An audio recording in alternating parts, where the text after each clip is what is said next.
Hi, hello viewers, welcome to NTV. This is Tarak. This video is brought to you by Lifestyle Housing Private Limited. Open villa plots in Balanagar, near Shad Nagar, Bangalore National Highway. Hello omni గారు. Hello అండి.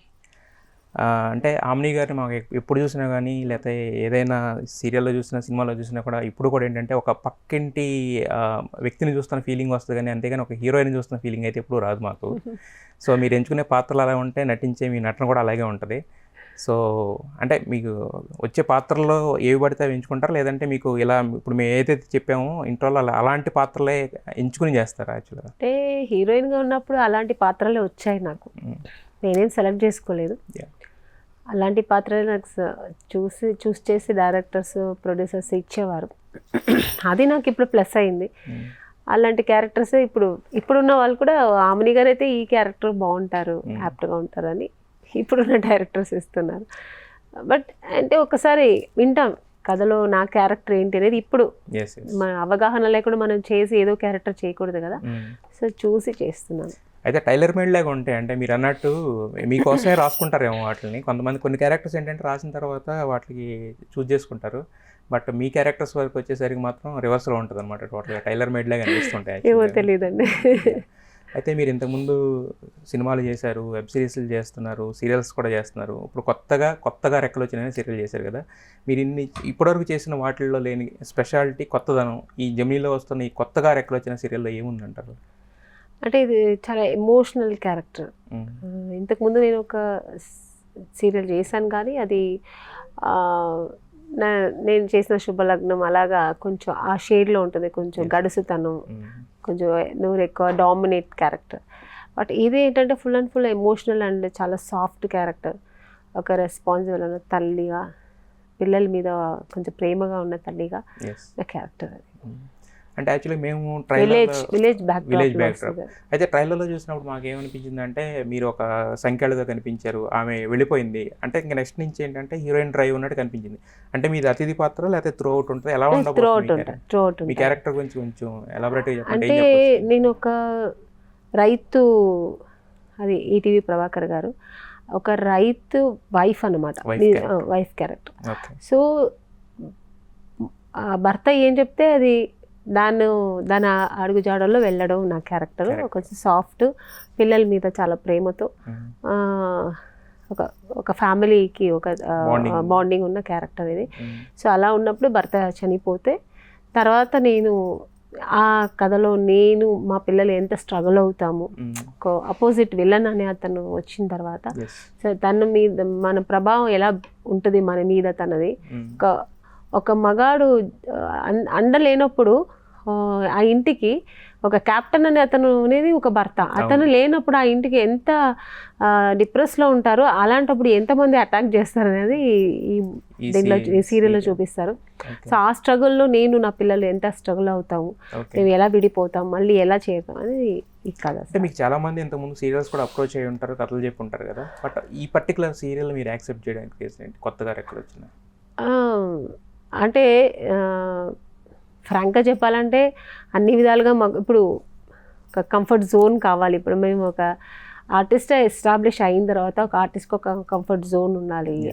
అవన్నీ తర్వాత first కథ వింటాము, కథ తర్వాత remuneration, తర్వాత మాకు కంఫర్ట్ జోన్, ఇవన్నీ చూసి అవన్నీ ఓవరాల్గా మాకు అన్నీ దొరికినప్పుడు సో ఆ ప్రాజెక్ట్ చేయాలనిపిస్తుంది.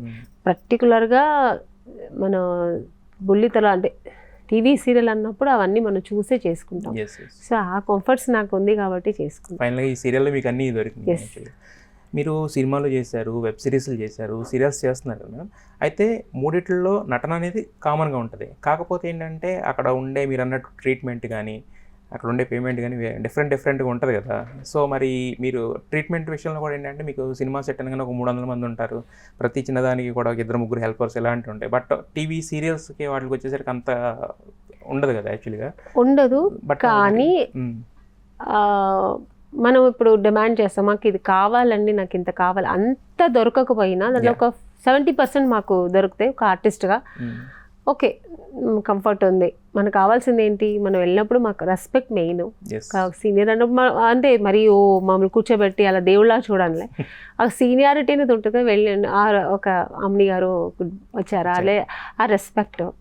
తర్వాత మాకు కావాల్సిన మనం ఫుడ్ అవన్నీ ఫుడ్ గురించి నేను ఆలోచించాను, ఎందుకంటే నేను ఎక్కువ ఫుడ్ దాని గురించి ఫుడ్ కాదు, నేను పెద్దగా ఫుడ్ గురించి ఇంట్రెస్ట్ ఉండదు, ఆర్డర్ చేయడం ఇలాంటివి ఏమి ఉండదు నాకు.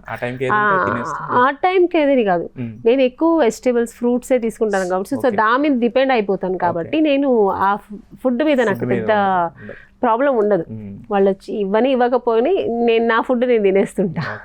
నాకు ఫ్రూట్స్ ఉంటే చాలు, వెజిటేబుల్స్ కట్ చేసుకుని తినేస్తే అయిపోతుంది, మళ్ళీ ఇంటికి వెళ్ళి ఏదో చేసుకుంటారు. సో ఇలా ఉంటుంది కాబట్టి నాకు ఆ ప్రాబ్లం లేదు. సో ఇంకా వర్క్ అన్నప్పుడు హార్డ్ వర్క్ చేయాల్సిందే, తప్పదు. సినిమా అన్నా ఇప్పుడు 3 scenes 4 scenes ఉంది, ఈరోజు ఉంది మేడం, ఈరోజు 9 దాకా ఉందంటే మనం చేస్తాం కదా, తప్పదు. అలాగే కాకపోతే ఇదేంటో ముందే కొంచెం టైమింగ్ చెప్తాం, సార్ నాకు కొంచెం 8 o'clock పంపించండి అని అంటే అలాగా వాళ్ళు సరే ఒప్పుకుంటారు. ఏదో ఒక రోజు 9 అవుతుంది, 10 అవుతుంది, ఒక్కొక్క రోజు నైట్ షూట్ అంటే నైట్ ఎఫెక్ట్ సీన్ అండి, ఒక 1 o'clock అవుతుందంటే తప్పదు, చేయాల్సి వస్తుంది. సో అవన్నీ నేను చేస్తాను, నో ప్రాబ్లం, నాకైతే అవన్నీ ప్రాబ్లమ్స్ ఉండవు. సో అయితే 30 yearsగా మీరు యాక్టింగ్ కెరీర్లో ఉన్నారు కదా, జనరల్గా ఏంటంటే మనం యాక్టింగ్ కెరీర్లో ఉన్నప్పుడు ఏంటంటే వచ్చిన వాటితోటి వేరే బిజినెస్లో ఇన్వెస్ట్ చేయడం అని కానీ, లేదంటే అదే ఫీల్డ్లో మళ్ళీ సేమ్ పెట్టడం కానీ ఇలాంటివి ఉంటాయి కదా. బట్ మీరు ఎప్పుడు ఆ డీవియేషన్ లేదు, ఓన్లీ ఫోకస్ అంతా కూడా యాక్టింగ్ మీదే పెట్టి మూవ్ అవుతున్నారు కదా 30 yearsగా. ఎలా కుదురుతుంది? నిజం చెప్పాలి, నాకు ఏమీ తెలియదు వేరే యాక్టింగ్ తప్ప వేరే ఏం తెలియదు. అంటే తెలుసుకోవాలని లేదు, తెలుసుకొని ఇప్పుడు వెళ్ళాలి, ఇప్పుడు మనకు ప్రొడ్యూస్ చేయాలంటే చేయొచ్చు, డైరెక్షన్ దీంట్లో కూడా వెళ్ళొచ్చు, అవన్నీ ఇంట్రెస్ట్ ఉంది, కానీ నేను చెయ్యను. ఎందుకంటే మనకు తెలియని దాంట్లో వెళ్ళి మళ్ళీ ఆ స్ట్రగుల్ అవ్వడం ఎందుకు. ఆల్రెడీ నాకు ప్యాషన్ ఉండి ఇంట్రెస్ట్ ఉండి చాలా ఇష్టపడి వచ్చిన ఈ ప్రొఫెషనల్లో ఇంత స్ట్రగుల్ అయ్యి వచ్చాం, మళ్ళీ ఇంకా దాంట్లో కొత్తగా ఎందుకొని దేంట్లో ఎప్పుడు నేను ఇన్వాల్వ్ అవ్వను, ఓన్లీ యాక్టింగ్. బట్ కాకపోతే చేతిలో డబ్బులు ఉన్నప్పుడు అనిపిస్తుంది కదా, ఇంకా మనం ఇది చేస్తే ఇన్వెస్ట్ చేస్తే బెటర్ ఏమో, లేకపోతే ఇది చేస్తే బెటర్ ఏమో. నాకైతే అస్సలు అనిపించదు, ఉన్నదాన్ని జాగ్రత్త చేసుకుందాం అంతే. నేను మీకు ఒక చిన్న ఇది చెప్తా, ఎగ్జాంపుల్. మామూలుగా తమిళ్ మూవీలో ఇప్పుడు రీసెంట్గా చనిపోయారు కదా విజయకాంత్ గారు, ఆయనతో హీరోయిన్గా చేస్తున్నప్పుడు ఆయన కార్డ్స్ ఆడేవారు, ఆయనకు చాలా పిచ్చి. అంత కూర్చొని గ్యాప్ దొరికితే వెళ్ళి కూర్చొని షార్ట్ గ్యాప్లో ఆడేవారు. నేను వెళ్ళి చూసేదాన్ని, నాకు తెలిసి ఆడడం కూడా నేర్చుకున్నా. కూర్చొని ఆడమ్మన్నారు, సార్ వద్దు సార్ ఆడితే మళ్ళీ డబ్బులు పోతాయంటే, నువ్వు డబ్బులు వేస్తే కదా వస్తాయి, మళ్ళీ నువ్వు వేయకుండానే పోతాయి నేను ఎందుకు సార్ మళ్ళీ అది పోయిన తర్వాత టెన్షన్ అయ్యి నేను షార్ట్ గ్యాప్లో నేను ఈ టెన్షన్ ఎందుకు, నాకు వద్దు, చూస్తాను ఎంజాయ్ చేస్తాను, నేను చేయను అంటే. అలాగా మనం తెలియని దానికి ఎందుకు మనం పోయి టెన్షన్ అవ్వాలి, అది చిన్న అది ఊరికి సరదాగా ఆడడమే. అలాంటిది కూడా నాకు పెద్ద ఇంట్రెస్ట్ ఉండదు. అలాగా నాకు వేరే దాంట్లో ఇన్వెస్ట్ చేయాలి, అదో పెద్ద ఇది చేయాలని ఏం లేదు. విజయకాంత్ గారితో మీకు బాగా పరిచయం ఉండదండి? అవునండి, అవునండి, చాలా మంచి వ్యక్తి. నేను సినిమా చేశాను, మంచి పెద్ద హిట్ కూడా ఆ సినిమా తమిళ్లో. అయితే మీరు చాలా సినిమాలు చేశారు, కొన్నిట్లో గ్లామర్ రోల్స్ చేశారు, కొన్నిట్లో పెర్ఫార్మెన్స్ ఓరియంటెడ్ రోల్స్ కూడా చేశారు. మరి మీకు రెండిట్లో ఏది కంఫర్ట్ అనిపించేది చేయడానికి? నాకు ఆర్టిస్ట్గా రెండు కంఫర్టే. ఎందుకంటున్నానంటే ఈ క్వశ్చన్ నేను ఎక్కడో మీ ప్రీవియస్ ఇంటర్వ్యూలో ఒక దాంట్లో విన్నాను. శుభలగ్నం అనే సినిమాలో రోజా గారికి ఏమో కొంచెం గ్లామరస్ రోల్ ఇచ్చి మీకేమో కొంచెం హౌస్ వైఫ్ లాగా ఉండే రోల్ ఇచ్చేసరికి మీరు కొంచెం సాంగ్స్ అవి చూసిన తర్వాత కొంచెం అనిపిస్తుంది కదా. ఎందుకంటే సినిమా మొత్తం ఆల్రెడీ రోజా గారు గ్లామర్ హీరోయిన్, నేను అప్పుడప్పుడే చేస్తున్నాను, గ్లామర్ చేస్తాను, ఇది చేస్తాను, కానీ పెద్దగా ఎందుకంటే నాకు మిస్టర్ బెల్లం బ్రాండ్ పడిపోయింది, అవార్డు వచ్చింది. ఆమెని ఈ క్యారెక్టర్కే బాగుంటుందని. సో దీంట్లో కూడా అలాగే 2 పిల్లలు, తల్లి, అలాంటి క్యారెక్టరు పర్ఫార్మెన్స్ వైజ్ బాగుంది. కానీ మనం సినిమా చూసేప్పుడు సాంగ్స్ చూపించారు డైరెక్టర్ గారు. నాకు సినిమా మొత్తం ఇంకా అప్పుడు అవ్వలేదు, సాంగ్స్ ఆల్రెడీ షూట్ అయిపోయింది, సాంగ్స్ చూపించారు. సో అమ్మాయి రోజా గారిది 2 డూయట్ సాంగ్స్, మంచి గ్లామరస్ డ్రెస్ వేసుకొని గ్లామర్గా ఉన్నారు. నాదేమో మామూలుగా ఎదురింటి మంగళ గౌరీ ఒక సాంగ్, ఇంకో సాంగ్. అది చూసిన వెంటనే కొంచెం అప్సెట్ అయ్యాను. ఏదో ఒక సింపుల్ శారీ కట్టుకొని చేతిలో చీపురు పెట్టుకుని ఒక సాంగ్, బాగా గ్లామర్గా ఉంది వాళ్ళ సాంగ్స్ అని ఎక్కడో ఒక ఫీల్ ఉండేది. అప్పుడు డైరెక్టర్ గారు పిలిచి ఎందుకు డల్గా, అక్కడే అన్నపూర్ణ స్టూడియోలోనే చూసామన్నమాట ప్రివ్యూ, అది ఆ సాంగ్స్ చూసాం. సార్ పిలిచి అడిగారు ఎందుకు డల్గా ఉన్నాను, ఏం లేదు సార్ ఏం లేదని నేను చెప్పలేదు. ఆయనకు అర్థమైంది నా ఫీలింగ్స్, నా ఎక్స్ప్రెషన్స్ చూసి. సాంగ్స్ చూసి డల్గా అవుతున్నా, ఏముండదు నీ క్యారెక్టర్ బాగుంటుంది సినిమాలో, నువ్వేం బాధపడద్దు అన్నారు. ఏదో నన్ను సమాధానం చేయడానికి అంటున్నారులే అని నేను ఇంకో వదిలేసుకున్నా. బట్ సినిమా రిలీజ్ అయిన తర్వాత తెలిసింది ఇప్పటికీ ఆ సాంగ్ ఎదురింటి మంగళగౌరి అనే సాంగ్ ఎంత హిట్. ఇప్పుడు అందరూ దాన్ని ఇది చేస్తున్నారు, ఆ సాంగ్ని ఎంత ఇష్టపడుతున్నారు. నన్ను ఏమైనా ఉంటే నన్ను రీల్స్ చేయమంటారా, మేడం రండి మేడం మాకు ఎదురింటి మంగళగౌరి మీతో పాటు చేయాలని ఉంది అని. అంటే ఆ సినిమాలో పర్ఫార్మెన్స్కి ఎంత నాకు స్కోప్ ఉండేది అనేది తర్వాత అర్థమైంది నాకు. కాకపోతే అది టోటల్గా మీ రియల్ లైఫ్ క్యారెక్టర్కే కాంట్రాస్ట్ క్యారెక్టర్ అనుకోవచ్చు. కాంట్రాస్ట్ క్యారెక్టర్ ఎందుకంటే ఆమెకి మీరేమో అసలు ఏమున్నదంతా అస్సలు ఉండదు, ఏదున్నా అందులో సర్దు పెట్టుకుంటాను. అంటే చాలా అడ్జస్టబుల్ క్యారెక్టర్ అది, పెద్ద ఆశలు ఉండదు నాకు. ఆశలు ఉండదు. అయితే ఆ సినిమాలో మీరు జగపతి బాబు గారితో చేస్తారు, అదే కాకుండా మావి చిగురు ఇలాంటి సినిమాలు దాన్ని సూపర్ హిట్స్ ఇచ్చిన పేరు మీది. అయితే అప్పట్లో ఆయన హీరో, ఇప్పుడు విలన్ కదా, మరి ఇప్పుడు ఆయన ట్రాన్స్ఫర్మేషన్ చూపిస్తే ఏమనిపిస్తుంది మీకు? నిజంగా ఇప్పుడు చాలా బాగా చేస్తున్నారు. ఇంకా నాకు అప్పటికంటే ఇప్పుడు జగపతి బాబు గారే నచ్చుతున్నారు. అంటే మీకు హీరో నేను చెప్పేసాను కూడా సార్, అప్పటికంటే ఇప్పుడు ఇంకా స్మార్ట్గా ఉన్నారు. చాలా యాక్టింగ్ కూడా చాలా డిఫరెంట్, ఆయన మార్చుకున్నారు మళ్ళీ, ఆయన ఇది మార్చుకున్నారు, ఆ మోడ్ అప్పుడు ఉన్నది వేరు. అప్పుడు ఫ్యామిలీకి మాత్రమే జగపతి బాబు గారు బాగుంటుంది, సాఫ్ట్ లుక్ కూడా. ఇప్పుడు ఓకే ఏముండదు అయినా కానీ ఆ మూవీలో చూస్తుంటే ఆ స్క్రీన్ మీద రగ్గడ్గా ఒక గంభీరమైన ఒక ఫేస్, అది ఆయన ఎక్స్ప్రెషన్స్ రియలీ గుడ్, చాలా బాగుంది. అంటే మీకు హీరోలు కానీ విలన్స్ ఇష్టమా? చీచి అలా లేదు, అంటే జగపతి బాబు గారు అక్కడి నుంచి మీరు చెప్పినట్టు ఆ ట్రాన్స్ఫర్ నుంచి ఇలా ఎలాగా మారారు చూడండి, క్వైట్ ఆపోజిట్ కదా. అసలు అలా ఉన్నవారు సాఫ్ట్ గా ఇలా అవుతారని ఎవరు అనుకోరు, ఊహించలేరు. అలా గ్రేట్ కదా, అంటే ఆర్టిస్ట్ ఆయన. మరి ఏమన్నారు మీరు ఆ కామెంట్స్ చెప్తే? నవ్వారు ఆయన, అవునా ఇష్టమా అన్నారు. అయితే మీకు యాక్చువల్గా అప్పట్లో రోజా గారు వీళ్ళందరితో కూడా బాగా పరిచయం ఉంది కదా. ఇప్పుడైతే రోజా గారు ఇంకా మీకు చెప్పక్కర్లేదు, పాలిటిక్స్లో ఉన్నారు, ఫైర్ బ్రాండ్ అనే ఇది ఉంటుంది. అయితే ఈ పాలిటిక్స్లో ఏంటంటే ఒక్కొక్కసారి ఎలా అయితే మిగతా మర్యాదలు అన్నీ ఉంటాయి, అలాగే అవమానాలు కూడా జరుగుతుంటాయి. మొన్న రోజా గారికి ఒక ఇన్సిడెంట్ జరిగినప్పుడు మొత్తం ఫిలిం ఇండస్ట్రీ అంతా కదిలొచ్చి మాట్లాడారు యాక్చువల్గా లేడీస్ ఉన్నప్పుడు. ఏమనిపించింది మీకు అలాంటివి విన్నప్పుడు? ఏమనిపిస్తుంది? అది సహజంగా జరుగుతుంటుందండి, ఎందుకంటే పాలిటిక్స్లో అవన్నీ నార్మల్, అవన్నీ జరుగుతుంటాయి, అప్ అండ్ డౌన్స్ ఉంటాయి.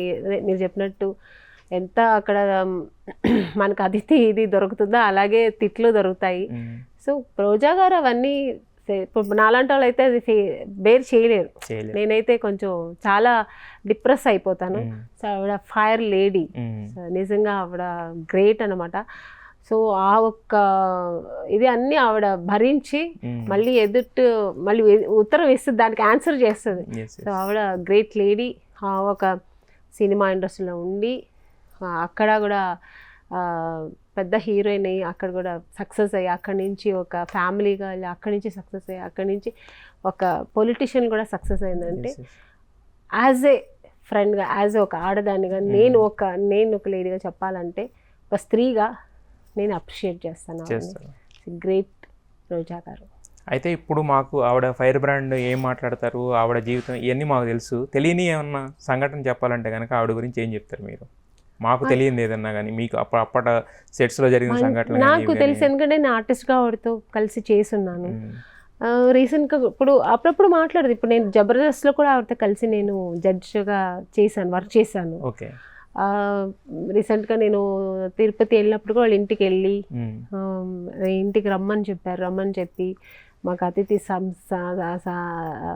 సత్కారాలు చేసి మమ్మల్ని మా ఫ్యామిలీతో పాటు వెళ్తే అంతా బాగా చూశారు. So really good. ఆవిడ ఎంత డౌన్ టు అర్త్, ఒక మంత్రి, ఒక మినిస్టర్గా ఎదిగినా కూడా ఆ ఫ్రెండ్షిప్ని మర్చిపోకుండా మమ్మల్ని ఇప్పుడు వెళ్తే బాగా వచ్చి ఇక్కడ ఆమెని మా ఇంట్లో కొన్ని రోజులు ఉండేసి మీరు ఎంజాయ్ చేసి వెళ్ళండి అని చాలా ఆప్యాయత, చాలా ప్రేమగా మాకు దర్శనానికి కూడా ఆవిడే అన్ని రెడీ చేసి చాలా బాగా చూసుకున్నారు. అక్కడ బయలుదేరి వచ్చేదాకా ఆవిడే మొత్తం మాకు చూసుకున్నారు. సో అంటే ఆ పాత ఫ్రెండ్షిప్ మర్చిపోకుండా సినిమా మా ఫ్యామిలీ అని మమ్మల్ని అంతా గుర్తించి చేశారు. సో అందుకని ఆవిడని ఇంకా మాటలు లేవులేండి ఆవిడ గురించి చెప్పడానికి. సో గ్రేట్ అండి. అయితే అంటే మా సినిమా ఫ్యామిలీ నుంచి వెళ్ళారు కాబట్టి ఆవిడ ఇంత సక్సెస్ అయ్యారు అన్నప్పుడు మాకు గర్వంగా ఉంది. నేను అనేది మొన్న ఆవిడని రీసెంట్ గా ఒక మినిస్టర్ వేరే విధంగా మాట్లాడినప్పుడు పొలిటిషియన్ లో ఉంటుంది. కానీ చాలా మంది సినిమా ఇండస్ట్రీ నుంచే ఆవిడకి సపోర్ట్ కింద వచ్చారు. ఒక రమ్యకృష్ణ గారు మాట్లాడారు, ఒక మీనా గారు మాట్లాడారు, వీళ్ళందరూ మాట్లాడారు కదా. సో చూసారా ఫ్రెండ్లీగా ఎందుకంటే అందరూ కలిసి చేసాం కదండి ఫ్రెండ్స్ గా. సో కాబట్టి ఆవిడకి సపోర్ట్ చేయడం తప్పలేదు. అంటే తను యాజ్ అ ఫ్రెండ్ గా మాకు కూడా హర్ట్ అయినట్టు ఉంటుంది కదా. సో అందుకని అందరూ మాట్లాడున్నారు, అది తప్పలేదు. అది మాట్లాడున్నారు. నేను అంటాం మీరు అప్పుడైనా మామూలుగా మాకు బయటకు వచ్చి మాట్లాడిపోయినా పర్సనల్ గా ఫోన్ చేసి మాట్లాడడం అలాంటి? నేను మాట్లాడాను ఫోన్ లో మాట్లాడుతుంటాను. నేను అదే చెప్పాను, బాధపడకండి, ఇవన్నీ సినిమాలో వస్తానంటే. బట్ ఆవిడ అలా చాలా అదే చెప్పాను, చాలా డేర్ ఆవిడకి. కాకపోయినా ఆ టైంలో మనం కొంచెం 2 మాటలు మాట్లాడితే మారల్ సపోర్ట్ కదా, నేను మాట్లాడాను. అదే ఎవరి జీవితంలో అయినా కూడా పెళ్ళి అనేది ఒక పెద్ద స్టెప్ కదా మేడం యాక్చువల్గా. అంటే నాకు తెలిసిన దాంట్లోంచి కొన్ని విషయాలు బయట చూసిన వాటిలోంచి అడుగుతున్నాను, అది తప్పైతే మీరే చెప్పండి. యాక్చువల్గా మీది లవ్ మ్యారేజా అరేంజ్డ్ మ్యారేజా? లవ్ కూడా కాదు, అరేంజ్ కాదండి. అది ఒకలాంటి ఒక కనెక్ట్ అయ్యాం అంతే. ఆ టైంలో ఏదో మంచితనం చూసి కనెక్ట్ అయ్యి అలా అయిన మ్యారేజ్ అండి. అయితే దాంట్లో రాసిన దాంట్లో నేను చదివింది ఏంటంటే మీ హస్బెండ్, అప్పుడు ఇంతకుముందు హస్బెండ్, ఆయన సూసైడ్ అటెంప్ట్ చేసుకోవడంతో మీరు ఆ అప్పులు తీర్చడానికి మళ్ళీ సెకండ్ ఇన్నింగ్ స్టార్ట్ చేశారు. ఇవన్నీ ఉన్నాయి, అది రైట్ తప్పు చెప్పండి. చాలా ఏం జరిగింది? అన్ని తప్పే, ఏమీ లేదు. తన ఏదో ప్రొఫెషనల్ సినిమా ప్రొడ్యూసర్గా ఉన్నప్పుడు తను ఏదో డిసిషన్ తీసుకుని అప్పుడు అదేం ప్రాబ్లం అంత సాల్వ్ అయ్యింది. దానివల్ల ఏం లేదు. తర్వాత ఆయన అప్పు తీర్చడానికి మళ్ళీ రియల్ ఎస్టేట్ చేసి మొత్తం అప్పులు కూడా తీర్చేస్తారు. అది ప్రాబ్లమే లేదు. అది ₹1 ₹2 కాదు కదండి. నేను సినిమాలు చేసి మళ్ళీ కోట్లు కదా. సో అప్పట్లో కోట్లు అంటే ఎంత కదా, చాలా ఎక్కువ. సో అదంతా ఆయనే చూసుకున్నారు. అంటే మీరు అక్కడ ఎందుకు వచ్చిందంటే టాపిక్, మీరు బ్రేక్ తీసుకుని మళ్ళీ కొన్నేళ్ల తర్వాత వచ్చేసరికి ఆ టాపిక్. నాకు సినిమా ప్యాషన్, నాకు సినిమా ఇష్టం అండి. ఎప్పుడు చేయాలని ఉంది, మళ్ళీ ఆపర్చునిటీ నాకు చేయాలని అప్పుడు దొరికింది కాబట్టి మళ్ళీ చేశాను. అదే అది క్లియర్ చేసి అప్పుడు నేనే బ్రేక్ తీసుకున్నా, మళ్ళీ నేనే వచ్చా. ఓకే, బ్రేక్ తీసుకోవడానికి రీజన్ అంటే కొన్ని రోజులు అంటే తనకు కూడా ఇష్టం లేదు సినిమాలో వద్దు కొన్ని రోజులు అన్నట్టుగా చెప్తే నేను సరే అని అలా డిసిషన్ తీసుకున్నాను. తర్వాత నేను వచ్చేసాను. Not to hurt you, but కాకపోతే అంటే విడిపోయే సిచ్యువేషన్ ఎందుకు వచ్చింది? విడిపోయేది ఏం లేదండి, ఫ్రెండ్లీగా విడిపోయాం అంతే. ఎందుకు ఏం పెద్ద ప్రాబ్లమ్స్ ఏం లేదు. తను కూడా మంచి వ్యక్తి. ఇక్కడ నేను సినిమాలో వచ్చేసాను, తను బిజినెస్ లో బిజీగా ఉండే. సో అలా విడిపోవడం లేదు, ఫ్రెండ్లీగా మాట్లాడుతుంటా అన్ని చేస్తున్నా కానీ బట్ వేరుగా ఉన్నాం. But being a single parent అన్నప్పుడు ఏంటంటే చైల్డ్ కేర్ అనేది చాలా ఇంపార్టెన్స్ ఉంటుంది కదా. మీకు 2 పిల్లలు ఆల్రెడీ, పాప బాబు. మరి ఎలా ఉంటుంది వాళ్ళతోటి, ఎలా చూసుకుంటారు? నాకు ప్రపంచమే వాళ్ళు. నాకు ఫస్ట్ ప్రపంచం సినిమా, సెకండ్ ప్రపంచం నా పిల్లలు. మరి మీరు ఎప్పుడు షటిల్ అవుతుంటారు కదా, హైదరాబాద్కి చెన్నైకి ఇలా తిరుగుతూ ఉంటారు కదా. మరి ఎలా చైల్డ్ కేర్ అనేది ఎలా కుదురుతుంది మీకు? మిస్ అవుతున్న ఫీలింగ్ వస్తుంటుందా, లేకపోతే ఎలా ఉంటుంది? తప్పకుండా మిస్ అవుతానండి. ఎందుకంటే ఇప్పుడు పొద్దున్నే వర్క్ చేసి వచ్చి నైట్ పిల్లలు చూడడం వేరు, ఆ వర్కింగ్ వేరు. 3 days 10 days ఒక్కోసారి 15 days కూడా నేను అవుట్డోర్ రావాల్సి వస్తుంది. అలాంటప్పుడు చాలా మిస్ అవుతుంటాను పిల్లల్ని. చాలా బాధగా ఉంటుంది. మా పిల్లలు కూడా అదే అంటారు, మిస్ యూ మమ్మీ అని చాలా బాధపడుతుంటారు. ఎందుకంటే ఒక సర్టన్ ఏజ్ వరకే మా పేరెంట్స్ కూడా వాళ్ళు ఉంటారు. తర్వాత వాళ్ళు కూడా సపరేట్ అవుతారు. వాళ్ళు ఇంకా వాళ్ళ ఫ్రెండ్స్, వాళ్ళ ప్రపంచం వేరు. వాళ్ళు ఇంకా మాతో పిలిచిన రామ్మ మనం బయటకు వెళ్దామని కూడా రారు, నేను ఫ్రెండ్స్తో వెళ్తానంటారు. ఇప్పుడు వాళ్ళకి పేరెంట్స్తో ఉండాలని అది చాలా మిస్ అవుతాను. బట్ నేను ఇంటికి వెళ్ళినప్పుడు అంతా, అందుకే నేను వేరే ఎక్కడ ఫ్రెండ్స్ పార్టీలు ఇలాంటివి ఏది వెళ్ళను. నా పిల్లలతోనే వెళ్తున్నా, నా పిల్లలతోనే ఉంటాను, మా పిల్లలతోనే పడుకుంటాను, మా పిల్లలతో కలిసే తింటాను నేను. ఎంత ఇప్పుడు మీ బాబు పాప? బాబుకి 10 years అండి, పాపకి 7 years. రీసెంట్గానే అయితే. బట్ అంటే మీరు ఎక్కువ వర్క్ దీని మీద ఎక్కువ వెళ్ళారు కానీ ఫ్యామిలీ లైఫ్లో చాలా లేట్గా ఎంటర్ అయినట్టు. అవును, నాకు ఏది దొరికినా అన్నీ లేటే అండి. సినిమా హీరోయిన్గా వచ్చాను కానీ ఒక 1 year 1.5 year అలా స్ట్రగుల్ అయ్యే హీరోయిన్ అయ్యాను.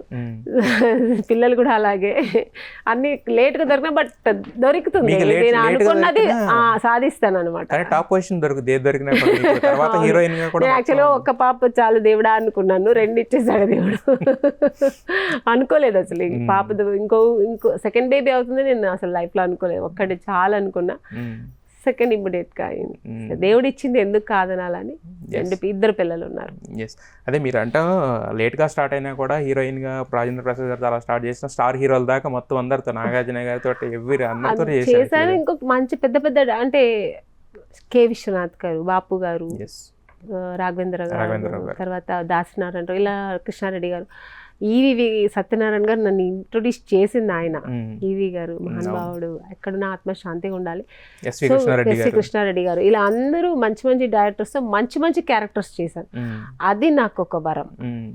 అయితే మేడం మీరు వచ్చిన కొత్తలో ఏంటంటే ఈ కలర్ గురించి వీటి గురించి డిస్క్రిమినేషన్స్ అనేవి ఉండేవి కదా, కలర్ డిస్క్రిమినేషన్స్ అనేవి ఉండాలి కదా, అంటే కొంచెం బ్లాక్గా ఉంది ఇలాంటివి చాలా ఉండేదండి. మరి అలాంటి వాటి నుంచి అలా అవమానించినప్పుడు మీకు నేను పర్వాలేదు, నేను ఇక్కడ హీరోయిన్గా సెటిల్ అవ్వగలను అనే మీకు ఒక స్ట్రాంగ్ డెసిషన్ రావడానికి? అది అవమానం ఎవరు డైరెక్ట్ అవమానం చేయలేదండి. బట్ కాదే ఫోటోస్ చూసేవారు, చాలా బాగుందని పిలిచేవారు, చూసిన తర్వాత వాళ్ళ ఎక్స్ప్రెషన్స్ వేరేలా ఉండేది, ఈఎంఐ అన్నట్టుగా ఉండేది అనేసి తర్వాత చెప్పి పంపిస్తా యాక్టింగ్ చేయమని, అంటే ఆడిషన్ తీసుకునేవారు. అంతా నచ్చేది వాళ్ళకి, డాన్స్ చేయమంటే చేసేదాన్ని, యాక్టింగ్ చేసేదాన్ని, ఏడవమంటే ఏడేది, అన్నీ చేసేదాన్ని. బట్ వాళ్ళకి ఎక్కడో ఏదో మైనస్ అనిపించేది. మళ్ళీ చెప్పి పంపిస్తాం మేడం, చెప్పి పంపిస్తామమ్మా అనేవారు. తర్వాత ఇంకో కొందరు ఏమనంటే సిస్టర్ క్యారెక్టర్ చేస్తామా, ఫుల్ రోల్ ఉంటుంది, హీరోయిన్ ఫస్ట్ నుంచి ఈక్వల్గా ఎండ్ దాకా ఉంటుంది, లేకపోతే ఫ్రంట్ రోల్ చేస్తావా అనేవారు. ఇలాగా చెప్పేవారు కానీ నేను లేదు సార్ నేను వచ్చేసేదాన్ని. ఇట్లంతా చేసి హీరోయిన్ అయిన వాళ్ళు కూడా ఉన్నారు అని కొంతమంది నన్ను కన్విన్స్ చేసేవారు. నేను కన్విన్స్ అయ్యేదాన్ని కాదు. ఇంటికి వచ్చి ఒకే డిసిషన్, అయితే హీరోయిన్, లేదంటే బ్యాక్ టు బెంగళూరు వెళ్ళిపోదాం అంతే. ఉంది మనకు, మా ఇల్లు ఉంది, మా ఊరుంది, మా హ్యాపీగా అక్కడ, ఇంకా కావాలంటే కొంచెం చదువుకొని అది వద్దంటే మ్యారేజ్ చేసుకుని హ్యాపీ సెటిల్. ఎందుకంటే మా నాన్నగారు అదే హామీ ఇచ్చారు, నీకు నచ్చలేదంటే వచ్చేయమ్మా, చక్కగా నువ్వు చదువుకుంటే చదివిపిస్తాలే అంటే పెళ్లి చేస్తాను. యాక్చువల్లీ మా నాన్నగారికి ఇష్టం కూడా లేదు.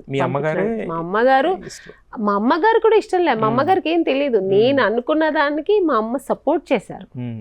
సరే మరి ఎలాంటి బ్యాక్గ్రౌండ్ లేకుండా అంటే సినిమాల్లోకి వెళ్ళాలని? మా నాన్నగారు డిస్ట్రిబ్యూటర్ అండి, తమిళ్ మూవీస్ అంతా డిస్ట్రిబ్యూట్ చేసేవారు, తమిళ్ మూవీస్ అని. సో నాన్నగారికి సినిమా ఇండస్ట్రీ తెలుసు. బట్ నాకు ఇంట్రెస్ట్ ఎలా వచ్చింది నాకు తెలియదు, కానీ మా ఇంట్లో ఎవరికి యాక్టింగ్ ఇది లేదు, యాక్టింగ్ ఇంట్రెస్ట్ ఎవరికి లేదు. మా నాన్నగారు డిస్ట్రిబ్యూటర్, మా బాబాయ్ మా నాన్నగారు కంటే మా ఫ్యామిలీ ఫ్రెండ్ అనమాట. ఆయన చెన్నైలో ఈయన తమిళ్ చేసేవారు కదా, ఆయన ఫ్రెండ్ అనమాట. సో ఇంకా ఆయన ద్వారా చెన్నైకి పంపించారు. ఎందుకంటే చెన్నైలో అప్పట్లో ఇప్పటికీ స్టిల్ కొత్త వాళ్ళకి ఎక్కువ అవకాశాలు ఇస్తారు, త్వరగా ఇంట్రొడ్యూస్ చేస్తారు అనే దాని గురించి అక్కడికి పంపించారు. సో అందుకని అక్కడికి వెళ్ళాను. మరి మీకు ఇలా కలర్ డిస్క్రిమినేషన్స్ వచ్చినప్పుడు నేను కూడా ఒక హీరోయిన్గా నిలదొక్కుకోగలను అని అనిపించిన మూమెంట్ ఏంటి మీకు? ఆ నమ్మకం ఎక్కడ వచ్చింది మీకు? నాకు యాక్చువల్గా చిన్నప్పటి నుంచి నాకు ఇంకా ఇండస్ట్రీకి రాకముందే నేను అద్దం వేపించి ఎక్కువ, నాకు అంటే ఏదైనా అన్నం తిన్న కూడా అద్దం చూసుకొని తినేదాన్ని. ఎందుకంటే యాక్టింగ్ నాకు చిన్నప్పటి నుంచి ఇంట్రెస్ట్. 5 years బేబీ నుంచి నేను ఏదైనా ఒక సినిమా చూసానంటే దాంట్లో నచ్చిన సీన్ వచ్చి నేను ఇంట్లో చేసేసుకోవాలి నేనే. అక్కడ నేను అలా మారిపోయాను. నాకు ఆ ఇంట్రెస్ట్ అలాగే వచ్చిందనమాట. అద్దం ముందు చేస్తుండే అప్పుడు నేను తినేదాన్ని కూడా, ఇలా తింటే ఎలా ఉంటాను, అందంగా ఉంటాను, ఈ యాంగిల్లో ఎలా ఉంటాను అని నేను చూసుకుంటూ ఉండేదాన్ని. సో అలా చూసి ఇంట్రెస్ట్ వచ్చిందనమాట నాకు. అలా ఇంట్రెస్ట్ వచ్చి ఇంకా నేను బయటపడలేదు, ఎందుకంటే నాకు భయం, మమ్మీ అంటే చాలా భయం, నాన్నగారు అంటే ప్రేమ. నాన్నగారు ఒప్పుకోరని కూడా తెలుసు, ఎందుకంటే నాన్న కొంచెం ఆర్థోడాక్స్ ఫ్యామిలీ, ఆయన అసలు ఒప్పుకోరు కూడా నాకు తెలుసు. అందుకని నేను ఇంకా నా మనసులోనే పెట్టుకున్నాను నా ఇష్టం అన్ని. ఒక్కరోజు నేను యాక్టింగ్ చేస్తుంటే తలుపులు వేసుకుని మా అమ్మ బయటకు వెళ్ళారు, మా బ్రదర్ వాళ్ళు వస్తే మా అమ్మ ఏంటో లోపల సౌండ్ ఏడుస్తున్న సౌండ్ వినబడుతుంది అని వచ్చి కిటికీల నుంచి చూసి అప్పుడు అర్థమైంది మా అమ్మ ఏం చేస్తున్నావు లోపల. బట్ స్కూల్లో అన్నీ ఈ నా డ్రామాలు కానీ డాన్స్ ప్రోగ్రామ్ అని పార్టిసిపేట్ చేసేదాన్ని, ఒక్కటి వదలేదాన్ని కాదు. అయితే యాక్చువల్గా బాపు గారి సినిమాలు ఆయన డైరెక్షన్ స్టైలు అదంతా కూడా చాలా వైవిధ్యంగా ఉంటుంది. సెటిల్లో హడావడి ఇదంతా ఏముండదు, చాలా సింపుల్గా ఆయన ముందే రాసుకుంటారు అంతా ఉండే కదా. సో అలా ఆయన దాంట్లో మరి మిస్టర్ పెళ్ళంలో అవకాశం ఎలా వచ్చిందండి? అంటే అంత పెద్ద దర్శకుడు. అది అవకాశం నాకు బాపు గారు తెలియదండి. అంటే నాకు కూడా తెలుగు ఇండస్ట్రీ కొత్త కదా, బాపు గారు పెద్ద డైరెక్టర్ అనేది కూడా తెలియదు. మన ఎన్టీ రామారావు గారు బ్యానర్లో ఒక సాంగ్ చేశాను రాజేంద్ర ప్రసాద్ గారి పక్కన. అది నలదమయంతి, ఒక హిస్టారికల్ సాంగ్ చేశాను. అది బాపు గారు డైరెక్టర్. అది శ్రీనాథ కవి సార్వభౌమ, అది డైరెక్టర్ బాపు గారు. బట్ బాపు గారు చక్కగా సాంగ్ చేశారు. తర్వాత నాకు రాజేంద్ర ప్రసాద్ గారు చెప్పారు ఇంకో సినిమా స్టార్ట్ అవుతుంది బాపు గారు డైరెక్షన్లో, నాకు తెలిసింది ఆ క్యారెక్టర్ నువ్వు యాప్గా ఉంటావు అనుకుంటాను, నేను డైరెక్టర్ గారితో మాట్లాడతాను అన్నారు. అది ఏదో చెప్తున్నారు అనుకున్నాను. నిజంగానే నన్ను పిలిచారు, పిలిచి ఇలా డైరెక్టర్ గారు పిలుస్తున్నారు రా అని చెప్తే చెన్నైలో ఆఫీస్లో వెళ్ళాను. వెళ్ళిన తర్వాత చూసి డైరెక్టర్ గారు ఏం మాట్లాడలే, అలా చూసి ఒక నవ్వు నవ్వేసి రాజేంద్ర ప్రసాద్ గారు చూసి అన్నారు, అంటే ఓకే బాగుంది అమ్మాయి అంతే. ఆయన ఎక్కువ మాట్లాడరు. అది సెట్లో కూడా చాలా ఎక్కువ, చాలా బాగా మనం చేసామంటే ఓకే అంటారు అంతే, చాలా బాగా చేసామంటే దగ్గరికి వచ్చి అన్నీ తెలుసు కదా చేయొచ్చు కదా ఇలాగా అంటారు. అంటే సూపర్గా చేసావు, బాగా చేసావు అని ఇలా క్లాస్ ఏం ఉండదు, మెచ్చుకోవడం కూడా ఉండదు. అది చెప్పడమే ఆయన చాలా మెచ్చుకున్నట్టు మాకు. అంత గొప్ప అంటే జస్ట్ కనీసం ఆడిషన్ ఏం లేకుండా జస్ట్ ఒక చూపులోనే తెలిసిపోయింది ఆయన విజన్ తెలిసిందనమాట. సరే ఇంకా నెక్స్ట్ అలా దొరికిందనమాట అది బాపు గారు సినిమాలో చేసే అవకాశం. అది క్రెడిట్ గోస్ టు మా రాజేంద్ర ప్రసాద్ గారికి, లేకపోతే నేను ఆ సినిమా చేసి ఉండేదాన్ని కాదు, నాకు అవార్డు వచ్చిండేది కాదు. మీకు మళ్ళీ అంటే రీఎంట్రీలో కూడా రాజేంద్ర ప్రసాద్ గారితో ఆ నలుగురే కదా మీకు బిగ్గెస్ట్. అవునండి, ఆ సినిమా కూడా రాజేంద్ర ప్రసాద్ గారు. ఎందుకంటే నేను అప్పుడే బ్రేక్ తీసుకున్నాను. రాజేంద్ర ప్రసాద్ గారు ఎవరు ఆ క్యారెక్టర్కి అని భానుప్రియ గారు మేడం కూడా మాట్లాడితే డేట్స్ ఏదో ప్రాబ్లం అనుకుంటాను. సో ఇలా ఎవరెవరు అనుకుంటుంటే అప్పుడు ప్రసాద్ గారు నాకు పేరు చెప్పి నాకు ఫోన్ చేశారు, నువ్వే చెయ్యాలి, నాకు తెలీదు, నువ్వు వచ్చి చెయ్యాలి అన్న. లేదు నేనేం అడగలే. అంటే ఏంటంటే చేస్తానని తెలుసు బయట. అప్పుడు నేను అన్నాను, సార్ అది అంత పెద్ద పిల్లలకి తల్లిగా నేను ఎలా చేస్తాను సార్, నేను ఇప్పుడే హీరోయిన్గా కొన్ని రోజులే కదా అయ్యిందంటే, అంటే ఆ క్యారెక్టర్ చాలా మంచి క్యారెక్టర్, నువ్వు చెయ్యి చాలా బాగుంటుంది. కానీ నేను ఒక నిబంధన వేసాను, నేను వైట్ హెయిర్ అంతా వేసుకున్నాను. ఓకే నో ప్రాబ్లం చెయ్యి అన్నారు.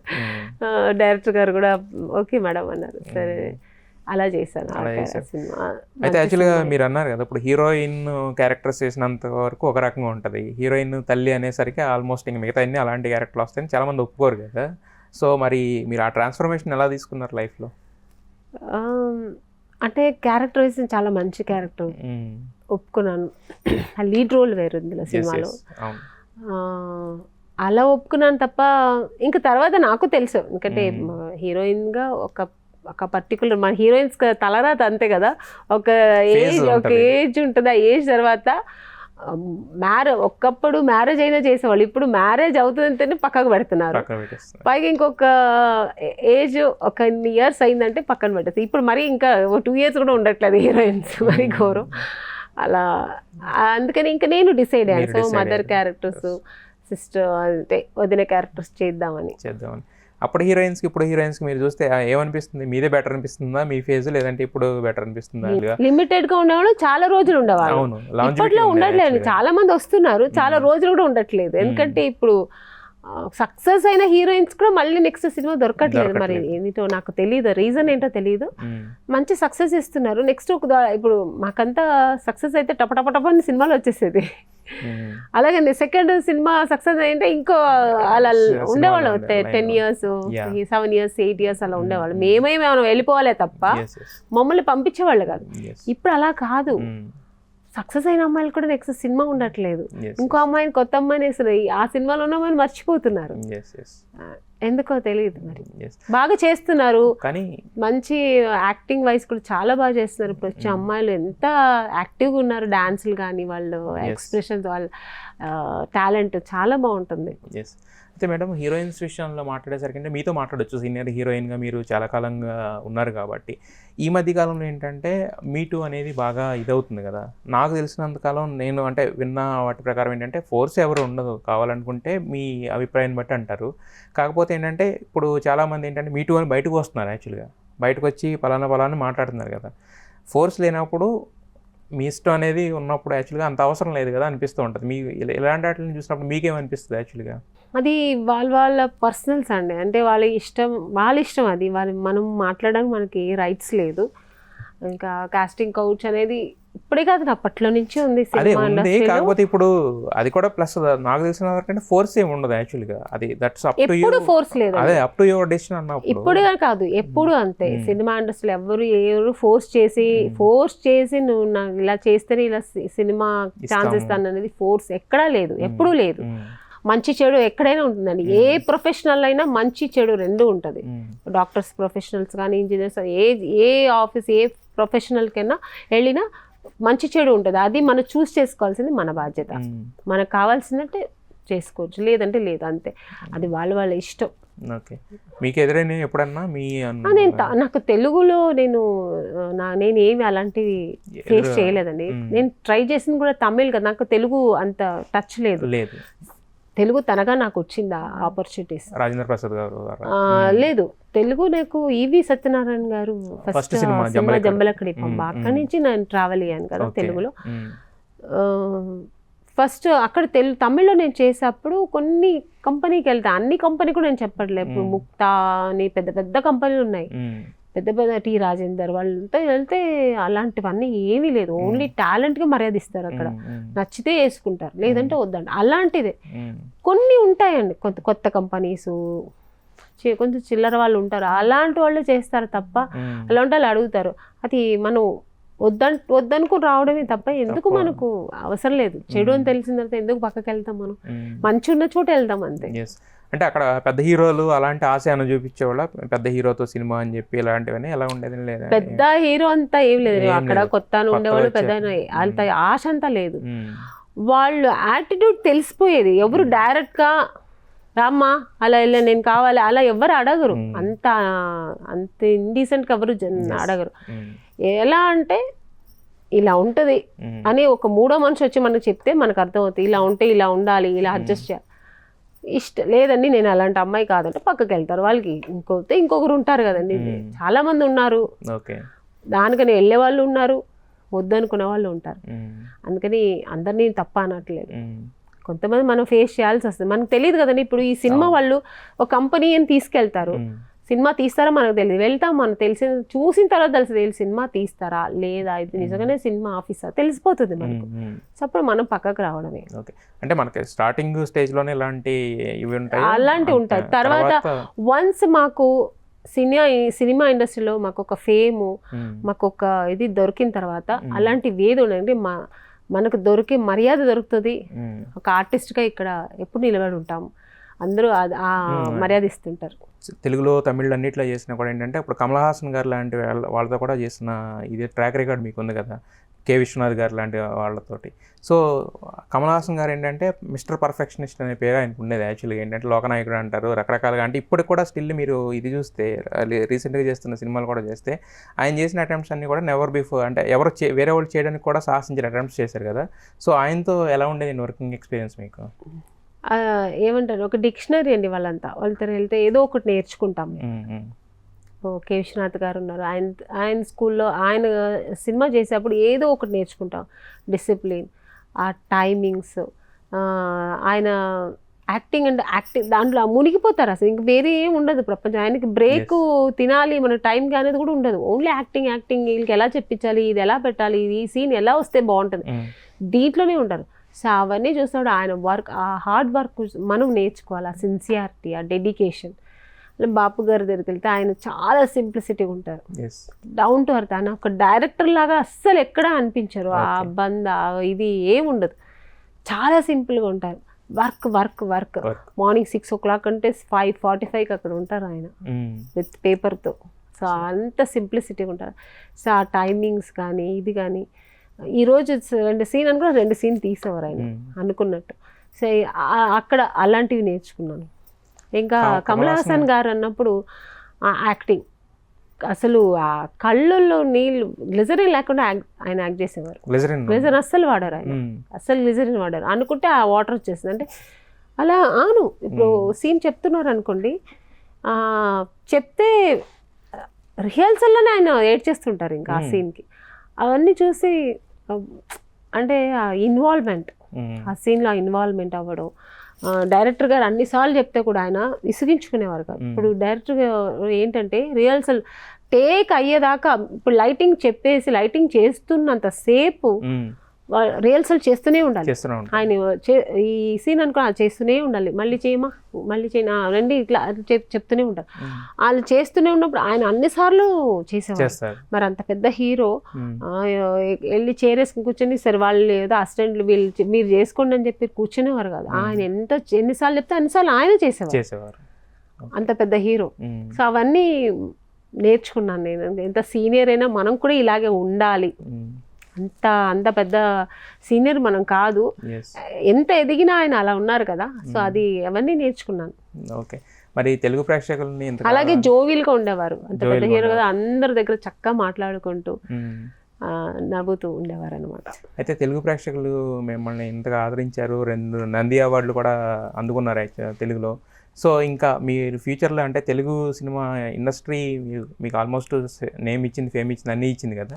సో మరి ఇంకా ఫర్దర్గా ఎలాంటి అప్రోచ్తో రావాలనుకుంటున్నారు, ఎలాంటి సినిమాలు చేయాలనుకుంటున్నారు, ఎలాంటి? ఇంకా నాకు చాలా క్యారెక్టర్స్ చేయాలని ఉంది, మంచి మంచి రోల్స్ చేయాలని ఉంది. ఇంకా మనకు ప్రేక్షకులకు దగ్గరగా ఇట్లా మంచి మంచి క్యారెక్టర్స్, మర్చిపోలేని క్యారెక్టర్స్ అని చేయాలి, పెద్ద పెద్ద డైరెక్టర్స్తో వర్క్ చేయాలంది. వస్తే తప్పకుండా చేస్తానండి. మరి ఇదివరకు హీరోలందరూ కూడా, మీరు పెద్ద పెద్ద హీరోలందరూ కూడా ఇంకా కంటిన్యూ అవుతున్నారు కదా, మరి మీరు వాళ్ళతోటే అప్రోచ్ అయ్యి చేసి అలా ఎప్పుడు అడిగే ఇది లేదా మీకు? అంటే నేను ఎప్పుడు అడగను, వచ్చింది చేస్తానండి. వాళ్ళకి అనిపిస్తుంది ఓకే అమ్మని అయితే బాగుంటుందని వాళ్ళకి అన్నప్పుడు చేస్తారు, మళ్ళీ తప్పకుండా పిలుస్తారు, అప్పుడు చేస్తాను. నేనే ఎందుకు వెళ్ళి అడగడం కూడా బాగోదు కదా. అదే రాజేంద్ర ప్రసాద్ గారి లాగా మిగతా హీరోలు కూడా అనిపించినప్పుడు ఖచ్చితంగా వస్తారు వాళ్ళు. మీరు అంటే ఇంతకుముందు నేను చెప్పినట్టే, మీరు ఎప్పుడు చూసినా కూడా మా అమ్మని గారు అనే ఫీలింగ్ ఉంటుంది, కానీ ఎవరో ఒక యాక్ట్రెస్ వచ్చి నటిస్తుంది అనే ఫీలింగ్ అయితే మాకు ఎప్పుడూ లేదు. సో మీరు బుల్లితెర మీద చేసినా, వెండితెర మీద ఉన్న ఎక్కడైనా కూడా ఎప్పుడు మా అమ్మని గారిలానే మేము ఫీల్ అవుతాం. మీరు బెంగళూరు అమ్మాయో లేదా తమిళ్లో చేశారు ఇలాంటివి కూడా ఉండవు, తెలుగు అమ్మాయినే ఫీల్ అవుతాం. తెలుగు అమ్మాయి అండి, యాక్చువల్లీ అయితే నేను బేసికలీ తెలుగు అమ్మాయి. కానీ మా ఫాదర్స్ ఎప్పుడూ అక్కడ బెంగళూరు సెటిల్ అయ్యి అక్కడే ఉన్నారు కాబట్టి, సో కన్నడ బాగా మాకు ఆ నేటివిటీ కానీ కన్నడ బెంగళూరు అంతా అలవాటు తప్ప బేసికల్లీ మీ తెలుగు అమ్మాయి మా అమ్మని గారే. మీకు ఇప్పుడు మీరు అన్నట్టే చాలా సినిమాలు చేశారు, ఇంకా చేస్తూ ఉండాలని కూడా కోరుకుంటున్నాము. అలాగే మెయిన్ స్ట్రీమ్ సినిమాలో కూడా మీరు ఏ క్యారెక్టర్ చేసినా కూడా మాకు కనెక్ట్ అవుతారు కాబట్టి మంచి మీరు అన్నట్టు చాలా క్యారెక్టర్లు చేయాలని మీరు ఎలా అయితే కోరుకుంటున్నారో మేము కూడా అలా అనుకుంటున్నాం. మీరు చెయ్యాలి, మేము చూడాలని చెప్పేసి. Wish you all the best for your future అమ్మాయి గారు. వాల్యుబుల్ టైం మాకు ఇచ్చి చాలా విషయాలు పంచుకున్నందుకు ధన్యవాదాలు.